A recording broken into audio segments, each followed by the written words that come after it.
Hello दोस्तों, स्वागत है आप सभी का हमारे यूट्यूब चैनल पर। आज हम लोग पढ़ेंगे आर्टिकल या फिर एस्से, और जो टॉपिक है वो हमारा है माय एम इन लाइफ या फिर योर विजन ऑफ लाइफ। और अगर ऐसे ना आया तो फिर आ सकता है चॉइस ऑफ अ प्रोफेशन। तो ये क्लास 10th 11th और 12th के बोर्ड के पॉइंट ऑफ व्यू से बहुत ही इम्पोर्टेंट एस्से या फिर आर्टिकल है। अब डिफरेंस क्या है एस्से और आर्टिकल में, हमको कैसे क्या करना है। तो अगर पेपर में एस्से आता है तो हम हेडिंग्स में लिखेंगे, और अगर आर्टिकल में आता है आर्टिकल लिखने को तो हम उसमें हेडिंग्स का उपयोग नहीं करेंगे, पैराग्राफ चेंज करते हुए लिखते चले जाएंगे। आइए स्टार्ट करते हैं। और ये प्रीवियस ईयर के क्लास 12th बोर्ड एग्जाम में 2006, 2008, 14, 19, 20 और 22, यानी कि 2006, 8, 14, 19, 20, 22 में क्वेश्चंस पुट अप हुआ है। तो दोस्तों, जो आर्टिकल या एस्से है, अब ये 10 मार्क्स का आता है क्लास 12th में। तो अगर ये अट्रैक्टिव नहीं लिखा होगा तो हमें बोर्ड एग्जाम में अच्छे नंबर नहीं मिलेंगे। इसीलिए जो आर्टिकल या एस्से है वो काफ़ी लेंदी ना लिख करके आप काफ़ी अट्रैक्टिव और डेकोरेट करके लिखें। चलिए स्टार्ट करते हैं, देखते हैं। तो जैसे कि हम लोग इसमें लिखेंगे पहले, जैसे ये आउटलाइन लिखा हुआ है, आउटलाइन। और इसमें रूपरेखा में जो भी हेडिंग्स होते हैं, जैसे पहले हेडिंग दी गई इंट्रोडक्शन, दूसरा है इम्पोर्टेंस ऑफ एम्बिशन और एम, कि आप इम्पोर्टेंस क्या है एम्बिशन का या फिर एम का, उद्देश्य का। माई चॉइस ऑफ एम, मेरी चॉइस क्या है एम की। Advantage of my profession, advantage of my profession and conclusion. ये हेडिंग्स दी गई। अगर पेपर में इससे आता है तो आप हेडिंग्स का यूज़ करते हुए पैराग्राफ में लिख सकते हैं। अदरवाइज हेडिंग्स नहीं लिखी जाएंगी, केवल आप पैराग्राफ चेंज करते हुए लिखते चले जाएंगे। लेकिन हेडिंग्स अगर हम अपने दिमाग में रख लें तो याद करने में, समझने में काफ़ी आसानी हो जाती है। तो जैसा कि पहली हेडिंग जो है, हेडिंग्स लिखी नहीं जाएंगी लेकिन हम अपने दिमाग में रखेंगे। तो पहली हेडिंग क्या है, इंट्रोडक्शन है। तो इसमें मैंने पहला ये थॉट लिखा कि intelligence without ambition is a bird without wings, कि जो बुद्धिमत्ता है विदाउट एम्बिशन, बिना किसी एम्बिशन उद्देश्य के, is a bird without wings, वो एक बिल्कुल उस पंछी के जैसे है जिसके पास क्या नहीं होते हैं, पंख नहीं होते हैं। तो बुद्धिमत्ता बिना एम्बिशन के उस पंछी के जैसे है जो बिना पंख के हो। और ये जो थॉट है वो किसका है, वो सैल्वाडोर डॉली का है। क्लियर, सैल्वाडोर डॉली का है। Each and every person has an aim of his life, हर और प्रत्येक व्यक्ति के जीवन का एक उद्देश्य होता है। It is almost impossible to progress, यह लगभग असंभव है प्रोग्रेस, उन्नति कर पाना, इन लाइफ, कहाँ, जीवन में, विदाउट हैविंग एन एम, बिना किसी एक उद्देश्य के। अगर आपके जीवन में कोई उद्देश्य नहीं होगा तो आप अपने जीवन में कभी भी सफल नहीं हो सकते या कभी भी उन्नति नहीं कर सकते। दोस्तों, आप इसको पहले अच्छे से समझिए, इसके बाद में आप वीडियो को देखने के बाद लिखिए। इससे आपको बेहतरीन तरीके से बेहतर ढंग से याद हो जाएगा, और फिर आप इसको बिना देख करके भी ऐसे लिख सकते हैं। तो दिया गया है, each and every person has an aim of his life, हर व्यक्ति के जीवन में एक उद्देश्य होता है। इट इज़ ऑलमोस्ट इम्पॉसिबल, यह लगभग असंभव होता है, टू प्रोग्रेस, उन्नत कर पाना, इन लाइफ, जीवन में, विदाउट हैविंग एन एम, बिना कोई उद्देश्य रखे। एन एम, एम बोले या फिर एम्बिशन, एक उद्देश्य या एम्बिशन, इंस्पायर्स, वो प्रेरित करता है, अ पर्सन, एक व्यक्ति को, टू डू हार्ड वर्क, कि वो कठिन परिश्रम करे। क्योंकि दोस्तों, अगर हमारे जीवन में कोई एम या उद्देश्य होगा तो वो बार बार हमें प्रेरित करेगा कि हम कठिन से कठिन परिश्रम करें और प्रोग्रेस के रास्ते पर बढ़ते चले जाएं। फिर क्या दिया गया है, एंड अचीव, और हम प्राप्त करें, द गोल, जो लक्ष्य है, ऑफ हिज और हर लाइफ। ये his masculine gender and feminine gender दोनों के लिए अलग अलग लिख दिया गया, चाहे आप हिज लगाएं चाहे हर लगाएं। एंड अचीव, और प्राप्त कर सकें, द गोल ऑफ हिज और हर लाइफ, अपने जीवन के उद्देश्य को प्राप्त करें। It has been rightly said, यह बिल्कुल सत्य ही कहा गया है कि a man without ambition is like a beautiful worm, कि व्यक्ति बिना उद्देश्य के एक सुंदर वॉर्म कीड़े के जैसे है। इट कैन क्रीप, जो रेंग तो सकता है बट कांट फ्लाई, लेकिन वो उड़ नहीं सकता। तो अ मैन विदाउट एम्बिशन, एक व्यक्ति बिना उद्देश्य के, लाइक अ ब्यूटीफुल वॉर्म, वो एक सुंदर वॉर्म के जैसे है, कीड़े के जैसे है। इट कैन क्रीप, जो रेंग तो सकता है बट कैन नॉट फ्लाई, लेकिन वो उड़ नहीं सकता है। इसको विदिन कॉमा में लिखा जाएगा। ये पहली हेडिंग हो गई। जो दूसरी हेडिंग थी, इम्पोर्टेंस ऑफ एम्बिशन और एम। दूसरी हेडिंग क्या थी? इम्पोर्टेंस ऑफ एम्बिशन और एम। इसके अंतर्गत हम यहाँ से देखो लाइन यहाँ से ड्रॉप किए, उसके बाद में लिखना, ऐसे पैराग्राफ चेंज करके लिखा जाएगा। अट्रैक्टिव भी लगेगा और जो चेक करने वाला है उसको भी समझ में आएगा। The choice of an aim और एम्बिशन, जो चॉइस है, जो विकल्प है आपका एम का, is a very difficult issue, ये बहुत ही जटिल मुद्दा है। But the importance of an aim can never be denied, लेकिन जो इम्पोर्टेंस है ऑफ एन एम, एक एम का, कैन नेवर बी डिनाइड, इसको कभी मना नहीं किया जा सकता है, ये टाला नहीं जा सकता है। It is very difficult for a person, ये बहुत ही टफ होता है, बहुत ही कठिन होता है एक इंसान के लिए, टू सक्सीड इन लाइफ, कि वो जीवन में सफल हो सके। Without deciding the aim of life, वो भी कैसे? बिना एम को डिसाइड किए अपने जीवन में। इसीलिए हर एक इंसान को कोई ना कोई एम डिसाइड करके रखना चाहिए और उसके लिए हार्डवर्क करना चाहिए। तो क्या दिया गया? The choice of an aim, जो चॉइस है एम की या एम्बिशन की, is a very difficult issue, बहुत ही जटिल मुद्दा है।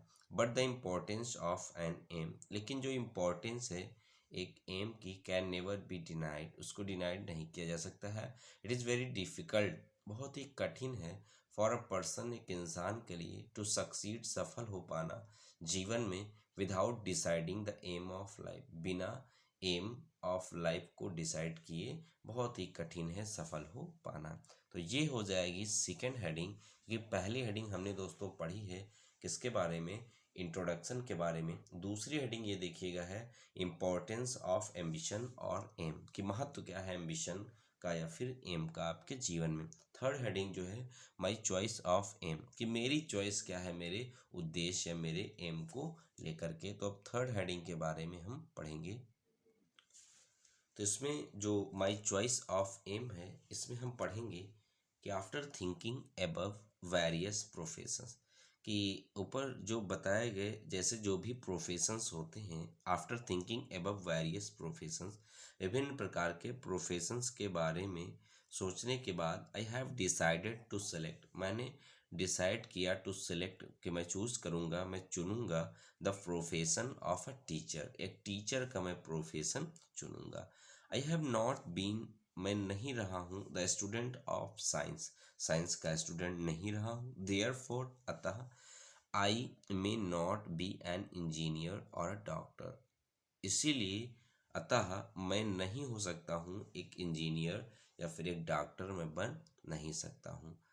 I have not studied commerce, मैंने कॉमर्स भी नहीं पढ़ा है, सब्जेक्ट कॉमर्स सब्जेक्ट के बारे में मैंने नहीं पढ़ा है। So I am not fit for the job of accounts, इसलिए अकाउंट की जॉब के लिए भी मैं फिट नहीं हूँ। The job of a teacher is a very respectful job, जो टीचर की जॉब है मेरे लिए वो एक बहुत ही रेस्पेक्टफुल क्या है? जॉब है।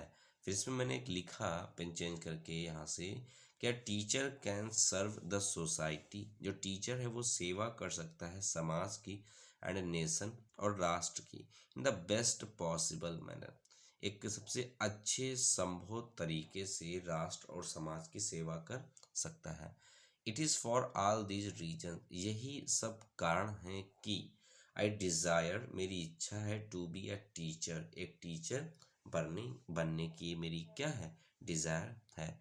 फिर इसके बाद में हमने पहली हेडिंग पढ़ी इंट्रोडक्शन, दूसरी हो गई इंपॉर्टेंस ऑफ एम्बिशन, अब थर्ड मैंने पढ़ी माय चॉइस ऑफ एम। अब हम फोर्थ हेडिंग पढ़ेंगे एडवांटेज ऑफ माय प्रोफेशन, कि जो मेरा प्रोफेशन है जो मैंने चूज़ किया है उसके एडवांटेज कौन है, लाभ कौन कौन से हैं। तो इसमें हम पढ़ेंगे कि द पेमेंट, दोस्तों यहाँ पर पेमेंट्स नहीं है, पेमेंट है, ये एस नहीं लिखा जाएगा। The payment in this profession, जो पेमेंट है इस प्रोफेशन में, the payment in this profession is comparatively less, अगर तुलना करें किसी दूसरे जॉब से तो वो कम है। But it has several advantages, लेकिन इसके कई सारे क्या हैं, लाभ भी हैं। जैसे a teacher is like a candle, जो टीचर है वो एक कैंडल के जैसे है, मोमबत्ती के जैसे है। इट कंज्यूम्स इट सेल्फ, ये स्वयं तो जलती है या स्वयं को समाप्त करती है। To light the way for others, लेकिन दूसरों को प्रकाश के दौरान रास्ता दिखाती है, या दूसरों को प्रकाश प्रदान करती है, या दूसरों को रास्ता दिखाती है अपने प्रकाश के द्वारा। A teacher can give a great service, एक जो टीचर है वो दे सकता है बहुत बड़ी सेवा। टू द नेशन, या बहुत महान सेवा कर सकता है। टू द नेशन, किसके लिए, राष्ट्र के लिए। He prepares the future, he prepares, वह तैयार करता है, the future citizens of the nation, वो राष्ट्र के जो भविष्य के नागरिक हैं उनको तैयार करता है। ही कल्टिवेट्स, वह उगाता है, गुड क्वालिटीज, अच्छे लक्षण या विशेषताएं, इन हिज पीपल्स, अपने शिष्यों में। And plays very important role, और बहुत ही महत्वपूर्ण क्रूशियल रोल वो क्या करता है, प्ले करता है, बहुत ही इंपॉर्टेंट रोल प्ले करता है अच्छे पीपल्स को बनाने में। क्लियर। तो हम क्या पढ़ सकते हैं, the payment in this profession, जो पेमेंट है इस प्रोफेशन में, इस कंपरेटिवली, वो बहुत ही कम है। But it has several advantages, लेकिन इसके बहुत से लाभ हैं। जैसे a teacher is like a candle, teacher एक कैंडल के जैसे है जो स्वयं तो जलता है लेकिन दूसरे लोगों को वो प्रकाश प्रदान करता है। A teacher can give a great service, एक टीचर एक अच्छी सेवा दे सकता है अपने राष्ट्र के लिए। He prepares the future citizens, वो तैयार करता है फ्यूचर सिटीजन्स को, राष्ट्र के फ्यूचर सिटीजन्स को। ही कल्टिवेट्स गुड क्वालिटीज़, वो अच्छे लक्षण विकसित करता है, इन हिज पीपल्स, अपने शिष्यों में। एंड प्लेज, और निभाता है, वेरी इंपॉर्टेंट या क्रूशियल रोल, बहुत ही क्रूशियल या फिर बहुत ही इंपॉर्टेंट रोल प्ले करता है। He is called the nation builder, वो कहलाता है राष्ट्र का निर्माण करता। There is a great respect, बहुत ज़्यादा सम्मान है, एंड रेपुटेशन भी है, of teaching profession, teaching profession की, इन द सोसाइटी, कहाँ पर, समाज में। तो ये हमने पढ़ा introduction, importance of ambition by choice of aim, advantage of profession. अब लास्ट पढ़ेंगे कंक्लूजन, क्या पढ़ा जाएगा, कंक्लूजन। कंक्लूजन में दिया गया है, I believe in simple living and high thinking, मैं विश्वास करता हूँ सादा जीवन और उच्च विचार में। I am honest and hard working man, मैं एक ईमानदार और कठिन परिश्रम करने वाला इंसान हूँ या व्यक्ति हूँ। I like to help and serve, मैं पसंद करता हूँ सहायता करना एंड सर्व, सेवा करना, द पुअर, गरीबों की। बिसाइड्स, इसके अतिरिक्त, आई am not a money minded person, धन कमाने वाला ही मैं एक इंसान नहीं हूँ, अर्थात जो मेरा मेन मोटो है वो धन कमाना ही नहीं है। The profession of a teacher suits me most, जो प्रोफेशन है टीचर का ये मुझे बहुत अच्छे से भाता है। देयर फॉर, अतः, I have an ambition to become a good teacher, इसीलिए मेरी ये एम्बिशन है कि मैं हूँ या बनूँ अ गुड टीचर, एक अच्छा teacher. May God help me, भगवान मेरी सहायता करे, to achieve my aim of life, अपने जीवन के उद्देश्य को प्राप्त करने में ईश्वर मेरी सहायता करे। दोस्तों इस तरीके से ये काफ़ी ना तो ज़्यादा बड़ा है ना ही छोटा है, एवरेज में ये काफ़ी अच्छा सा आर्टिकल लिखा है। अगर आप इसको 1 से 2 बार बहुत अच्छे से सुनेंगे तो 100% आपको ये आर्टिकल या ऐसे बहुत अच्छे से याद हो जाएगा, और पेपर के पॉइंट ऑफ व्यू से ये बहुत ही इंपॉर्टेंट है। तो दोस्तों अगर ये वीडियो आपको अच्छी लगी हो तो अपने दोस्तों को भी शेयर करें, और कमेंट, लाइक और चैनल को सब्सक्राइब जरूर करें। Thank you.